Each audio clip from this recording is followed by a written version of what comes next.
திமுக அரசு தேர்தல் வாக்குறுதியை நிறைவேற்ற வலியுறுத்தி தூத்துக்குடியில் அண்ணா தொழிற்சங்க போக்குவரத்து தொழிலாளர்கள் ஆர்ப்பாட்டம். அண்ணா தொழிற்சங்கத்தினர் ஆர்ப்பாட்டம் ஆர்ப்பாட்டம் இது ஆர்ப்பாட்டம் ஆர்ப்பாட்டம் இது தமிழக அரசு தமிழக அரசு தமிழக அரசு தமிழக அரசு போக்குவரத்து. தூத்துக்குடியில் அண்ணா தொழிற்சங்க பேரவை மற்றும் கூட்டமைப்பு சங்கங்கள் சார்பில் தமிழ்நாடு அரசு போக்குவரத்து கழக மண்டல அலுவலக நகர பணிமனை முன்பு மண்டல செயலாளர் கல்விக்குமார் தலைமையில் மாபெரும் கண்டன ஆர்ப்பாட்டம் இன்று நடைபெற்றது.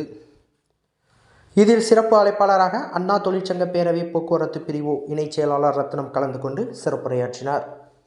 இதில் 15வது ஓய்வூதிய ஒப்பந்த பேச்சுவார்த்தை ஓய்வு பெற்ற தொழிலாளர்களுக்கு நிலுவையில் உள்ள டிஏவை உடனடியாக வழங்கிடவும், பழைய ஓய்வூதிய திட்டத்தை உடனடியாக அமல்படுத்த வேண்டியும், போக்குவரத்து தொழிலாளர்களை அரசு ஊழியர்களாக்கி உடனடியாக ஆணை வெளியிட வேண்டும் உள்ளிட்ட கோரிக்கைகளை வலியுறுத்தி 100க்கும் மேற்பட்ட போக்குவரத்து தொழிலாளர்கள் கலந்து கொண்டு திமுக அரசு தேர்தல் வாக்குறுதியில் அளித்தபடி போக்குவரத்து தொழிலாளர்களின் கோரிக்கைகளை உடனடியாக நிறைவேற்ற வேண்டும் என திமுக அரசுக்கு எதிராக கண்டன கோஷம் எழுப்பினார்கள்.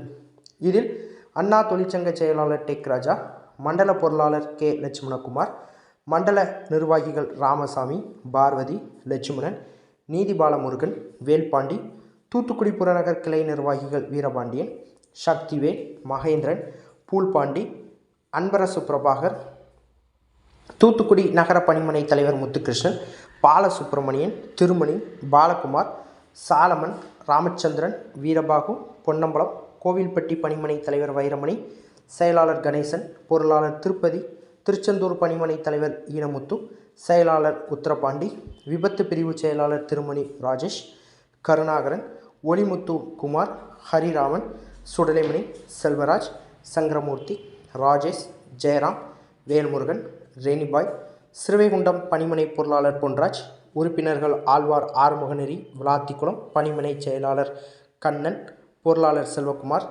ஐயன் பாண்டி, பால்ராஜ், வெள்ளசாமி, சண்முகராஜ், ஏவி பால்முருகன், பிச்சை மாரியப்பன், கார்த்திகேயன், ஓவூர்ராஜ் உள்ளிட்ட பணிமனை நிர்வாகிகள், ஓய்வு பெற்ற தொழிலாளர்கள் மற்றும் கிளை உறுப்பினர்கள் கலந்து கொண்டனர்.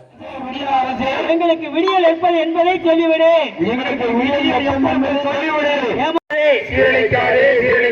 போக்குவரத்து துறையை சீரழிக்காதே. விடியா அரசே, விடியா அரசே, விடியா அரசே, விடியா அரசே. தமிழகத்தை ஆண்டு கொண்டிருக்கின்ற இன்றைய தமிழக முதலமைச்சர் அன்றைய எதிர்க்கட்சி தலைவர் இருக்கும்போது சட்டமன்றத்திலே ஒரு மசோதா நிறைவேற்றுகிறார்கள். அனைத்து சட்டமன்ற உறுப்பினர்களுக்கும் சம்பள உயர்வு என்று சொல்லும்போது போக்குவரத்து கழக தொழிலாளர்களுக்கு பிரச்சனை இன்னும் தீர்க்கப்படவில்லை. அவர்களுடைய பிரச்சனை தீர்க்கும் வரைக்கும் நாங்கள் இந்த ஊதிய உயர்வை பெறமாட்டோம் என்று வெளிநடப்பு செய்தவர் தான் அன்றைய எதிர்க்கட்சி தலைவர், இன்றைய தமிழக முதல்வர்.